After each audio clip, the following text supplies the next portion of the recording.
Good morning, parents, friends, mentors, administrators, and of course, the graduating class of 2022. We did it.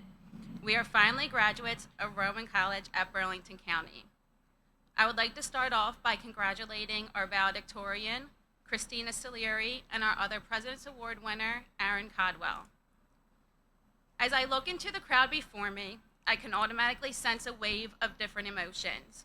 From family, friends, and mentors, there's a huge sense of pride and happiness, but nothing tops the feelings we graduates have today. We are glowing, and nothing can dull our shine. This feeling is like no other because it is such an unstoppable feeling. We should all be extremely proud of ourselves, and I believe that we deserve another huge round of applause, so let's hear it for our graduates.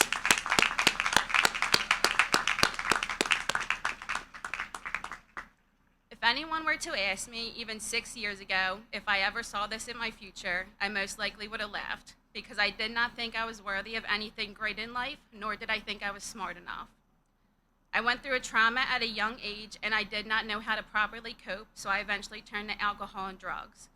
I became addicted to opioids, and that ran my life for quite a few years. It ruined a lot of great relationships and damaged many others, especially the relationship with my brother. Sorry. As I was in and out of different rehabs, I did not want to become sober, so no facility was going to help me achieve that. The time finally came where I was facing incarceration, and let's face it, this face cannot handle jail. I started to realize I needed a change in my life, but I was still not fully on board until my nephew Dominic was born.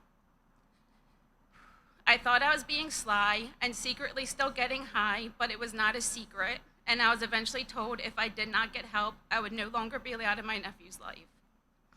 That is when I fought, and fought the hardest that I ever fought in my life. It was extremely difficult and daunting, but it made me realize that I can do whatever I put my mind to. I celebrated 5 years sober in March, and my nephew turned 5 in September.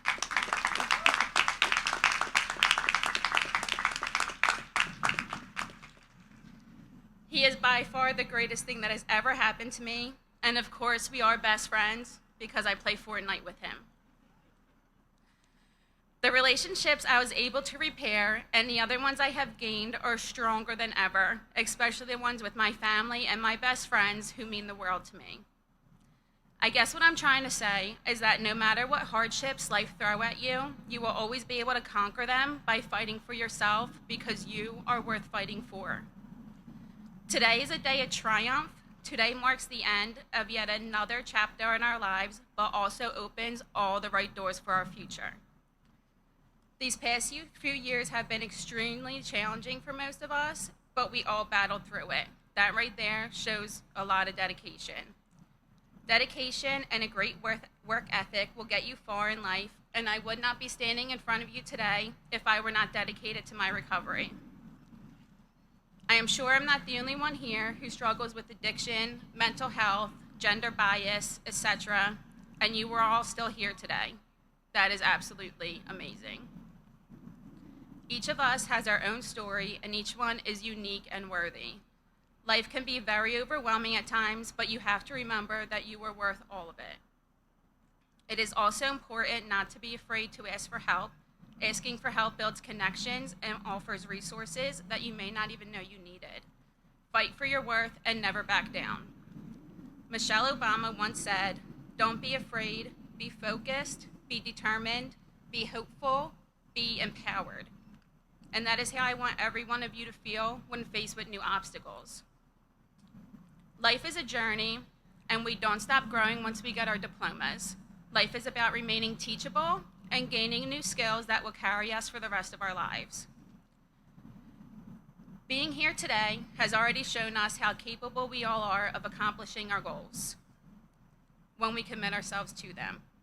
I hope all of us here can take these personal accomplishments as examples of how anything is truly possible when we put our minds to it. I would like to thank my family and my friends and my professors for helping me along my journey here at RCBC. I would especially like to thank my girlfriend for pushing me to go back to school because she knew I was capable of such success way before I did. I wish all of you the best of luck with your futures and always to do everything with an open heart. As Nicki Minaj would say, greatness is what we're on the brink of.